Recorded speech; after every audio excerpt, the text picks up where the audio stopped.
Hello everyone, in this video we will start from the third type of contraceptive, which is IUCD. In the previous video I have already talked about the natural contraceptives and the barrier methods. So if you have not watched my video, please watch that previous video once and please do subscribe to my channel. So here IUCD is an abbreviation that stands for intrauterine contraceptive devices. Means inside the uterus, contraceptive devices, they will be fitted and they will stop the fertilization process. So there are three types of IUCDs. First are non-medicated ones, and the example to it is Lippy's loop. You need to learn examples of each.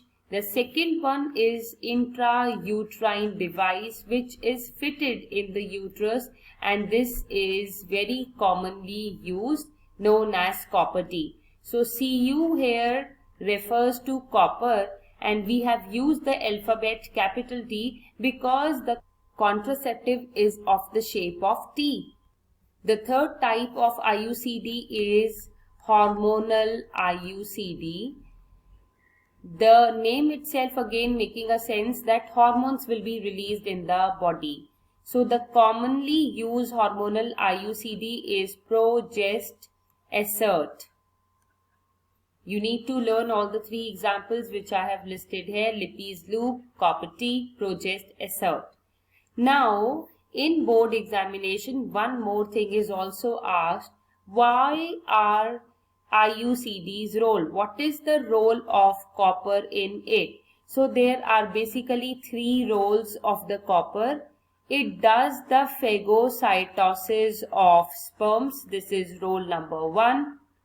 The other role is that it affects the sperm motility. Means it affects the energy level of the sperms.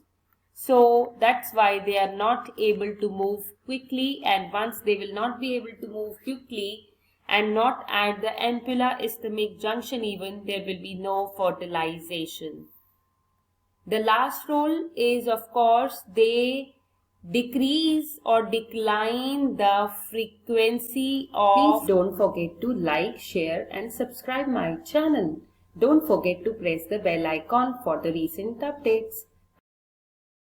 The fertilization. So there are little chances of fertilization if female uses IUCDs.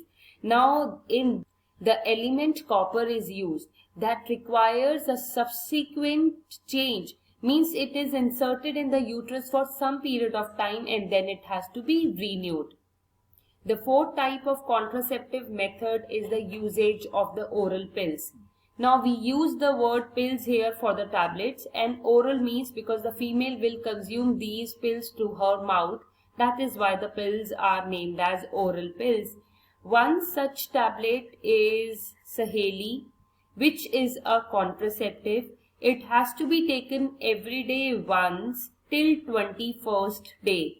Means from the first day of the menstrual cycle to 21 days, daily one tablet is taken in the evening. Now after a gap of a week, it is retaken till the time the woman does not want to conceive. Now in board many a times the question is asked, contraceptive pill was developed by CDRI. So answer to it is Saheli, of course, and CDRI means Central Drug Research Institute. This name you have to learn. This is important. Now the next type of contraceptives are the emergency contraceptives. Means if some female has not adopted any method, but in spite of that she does not want to get pregnant, then there is still an option present as an emergency contraceptive. Example to it is the I pill.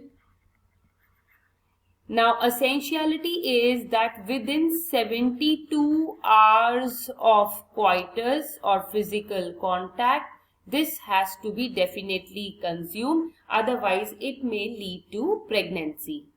Now, the last type of contraceptive method is the surgical method, which is also known as the sterilization method, because it leads to sterilization of the males and females. They will no longer produce their gametes, right? So this method is the most reliable method of contraceptives. Now we will see how it happens. Now, surgical method is done in males also. Very important, if it is done in males, the term is known as vasectomy. And if it is done in the females, the term that is used is tubectomy. You can learn the word tubectomy with the fallopian tube. So fallopian tube is present only in the females, so please do learn with that trick. Otherwise, students are making mistake in the examination. They are writing tubectomy for the males and vasectomy for the females. Mind you, if you will do the mistake like this, the examiner will straightforward give you a 0. So please be careful, because this is such a small thing which will give you full marks. So how it is done? In males, a cut is being made in the scrotum, and then you can see that we have taken the part of the male reproductive system, a little part which is known as vas deferens. Now you already know that from each testes one vas efferens is there. So a cut is made, a cut will be made, and then these cuts will be ligated separately. See here, the cut is made and then this is ligated on the upper side and this is ligated on the lower side. So overall, the channel has been broken. Means if sperm will pass from here, that means they will not come here because the connection has been broken. And if there will be no sperms, that means only urine will be ejected out by the male. So this vasectomy is done by making a section in the scrotum, vas deferens is cut, and the two different pieces, they are ligated separately.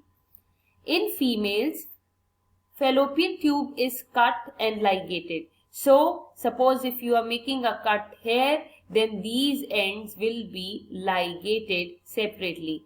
This is how tubectomy is done in the females, and after this the female no longer produces the secondary oocyte. That means by adopting the surgical methods, there will be no gamete formation in the male and the females, and obviously there will be no fertilization. Some rural people of India, they still believe that vasectomy leads to the general weakness. However, it is just a myth because vasectomy is related to the male reproductive system. It has to do nothing with the weakness. With this, we come to an end of the contraceptive topics. Now we will be discussing amniocentesis.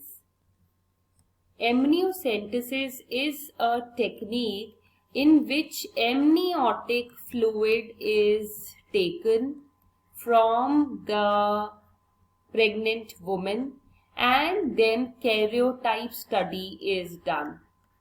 A karyotype study is a one where the spindle fiber is broken down and all the chromosomes are released in a cell. Now you already know that in a normal human cell 46 chromosomes are found. So the experts, they arrange the chromosome in pairs. And you know that 22 pairs are there in a cell as autosomes, and the last pair, it acts as a sex chromosome. So the experts, they count the chromosomes and this will help in estimating any genetic error, any genetic anomaly.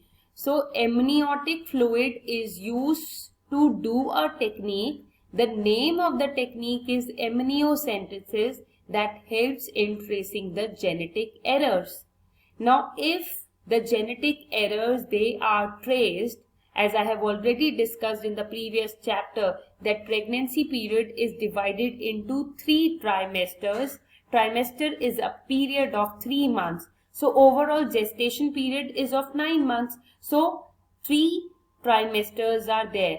So if any inborn error is found in the karyotype study, that means the child is going to be defective in one sense or the other after birth. So in these cases, medical termination of pregnancy is done. Medical termination of pregnancy is also abbreviated as MTP, and you know it by the term called abortion. So abortion is always safer for the pregnant woman in the first trimester. Later it is quite dangerous for the pregnant woman. So medical termination of pregnancy is done in the case of any inborn errors. Government has made a rule for MTP to be done to avoid its misuse, because people, they were going for the sex detection, and if they found that the sex of the child is a girl, then they go for feticide. Feticide means killing the fetus. So that is why this MTP is banned by the Indian government, because people were going for feticide, and thus there are rules being made into which we can do MTP. In certain rape cases it is allowed. In the case of genetic errors also it is allowed. Before we end up, let's talk about one more thing. The sex of the baby generally gets defined at the end of trimester 1. Means after trimester 1 or after the period of 3 months pregnancy, the sex of the child is determined by the gynae. But it is never disclosed to the couple because of the feticide issues. That is why at the ultrasound centers it is always written that sex determination is banned. Because as I just spoke, the people, they go for feticide, the illiterate people, they go for feticide and they blame their daughter-in-law for it. Actually, we have already seen in the sex determination video that for the sex determination, the male partner is responsible. So if you have not watched my video on sex determination, this is also important related to chapter number 4. So do watch it out. We will discuss sexual transmitted diseases in the next video. Along with that, we will also talk about assisted reproductive technologies.